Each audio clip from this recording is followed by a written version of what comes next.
नमस्कार दोस्तों, आज हम बात करेंगे वेस्ट बंगाल के आसनसोल शहर के पास रानीगंज महावीर कोल माइन की, जो भारत की सबसे पुरानी कोल माइन मानी जाती है। जहां 13 नवंबर 1989 में घटी इस दुर्घटना में 65 मजदूर कार्य के दौरान रानीगंज महावीर कोल माइन में फंस गए एंड 6 मजदूरों की वहीं पर डेथ हो गई। वही इस हादसे में साहस दिखाने वाले इंजीनियर जसवंत सिंह गिल का नाम 29 साल बाद लिम्का बुक ऑफ रिकॉर्ड में दर्ज किया गया। इस रिकॉर्ड में नाम दर्ज करते हुए यह बताया गया कि आज तक दुनिया में कोई भी ऐसा व्यक्ति नहीं हुआ जिसने अकेले किसी कोल माइन में फंसे इतने लोगों को बचाया हो। तो चलिए जानते हैं कि आखिर इतना बड़ा हादसा हुआ कैसे एंड कौन है जसवंत सिंह गिल जिसने 65 लोगों की जान बचाई।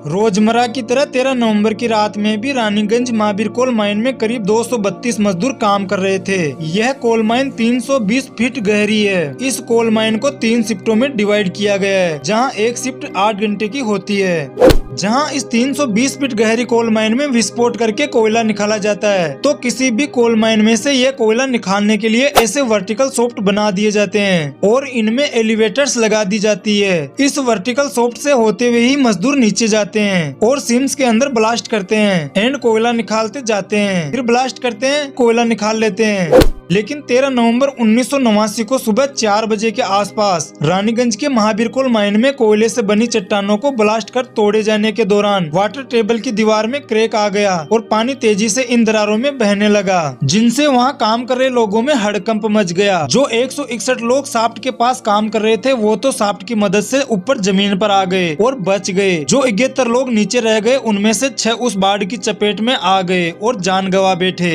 अब बचे हुए 65 लोग शाफ्ट दूर थे, जिनका बचना नामुमकिन था, लेकिन ये 65 लोग खनिज गड्ढे के पास सुरक्षित थे। इस दौरान जब अधिकारियों को पता चला कि वहाँ 71 माइनर फंसे हुए हैं, तो उन्होंने एक बड़ा बचाव अभियान शुरू किया और फंसे हुए मजदूरों को बचाने के लिए 4 अलग अलग रेस्क्यू टीम बनाई, जो इनको निकालने के लिए कई तरीके अपनाए जा रहे थे, लेकिन कोई सफलता नहीं मिल रही थी। उधर कोल माइन में पानी भरने से वहाँ ऑक्सीजन लेवल घटता जा रहा था और खान के डहने का भी खतरा था।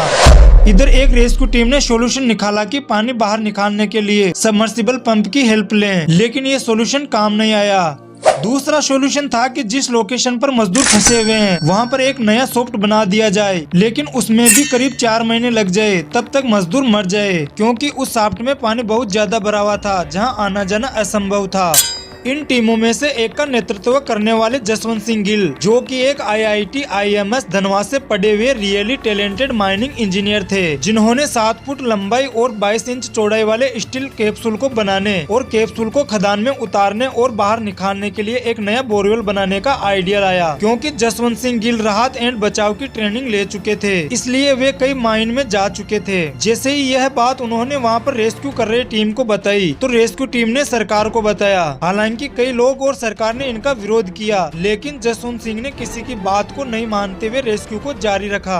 बाद में जसवंत सिंह वर्कशॉप गए और वर्कर से स्टील का कैप्सूल बनवाना शुरू किया, क्योंकि कैप्सूल बनाते वक्त ट्रायल एंड एयर वाला सीन चल रहा था, जो एक कैप्सूल तैयार करवाया जैसा चाहिए था। ये कैप्सूल प्रिपेयर कराने में ग्राउंड लेवल से मजदूरों तक 22 इंच का बोरहोल कराने में 2 दिन और लग गए। लेकिन सवाल यह है कि बिना फूड एंड वाटर के मजदूर 2 दिनों तक नीचे जिंदा कैसे रहे। इसका आंसर है कई सालों पहले किया गया एक छोटा सा बोरहोल, जो काफी छोटा था, और इसके थ्रू ही मजदूरों तक फूड मेडिसिन एक्स्ट्रा पहुंचाए जा रहे थे। जबकि ये कांड इतना बड़ा था कि जब तक कैप्सूल और 22 इंच का बोरहोल रिपेयर हुआ, तब तक इन 2 दिनों में करीब 25,000 लोगों की भीड़ हो गई और काफी बड़ी बड़ी अथॉरिटीज भी वहाँ इकट्ठी हो गयी।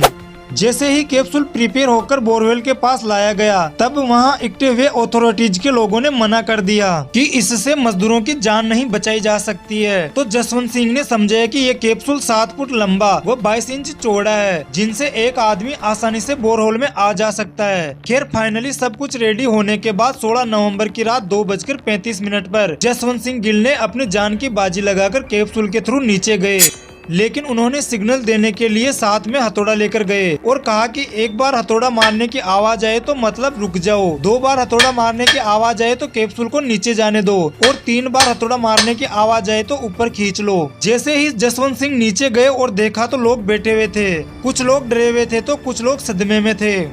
फिर जसवंत सिंह ने एक एक करके 65 लोगों को कैप्सूल के माध्यम से बाहर निकाला और लास्ट में जसवंत सिंह खुद बाहर निकल गए। लेकिन हैरानी की बात यह है कि इस माइन के अंदर कुल 71 लोग थे, जिनमें से 6 लोग की मौत वहीं पर हो गई। यह रेस्क्यू ऑपरेशन मात्र 6 घंटा चला, जिनसे 65 लोगों को बचा लिया गया। इसके बाद लोगों ने जसवंत सिंह का स्वागत किया।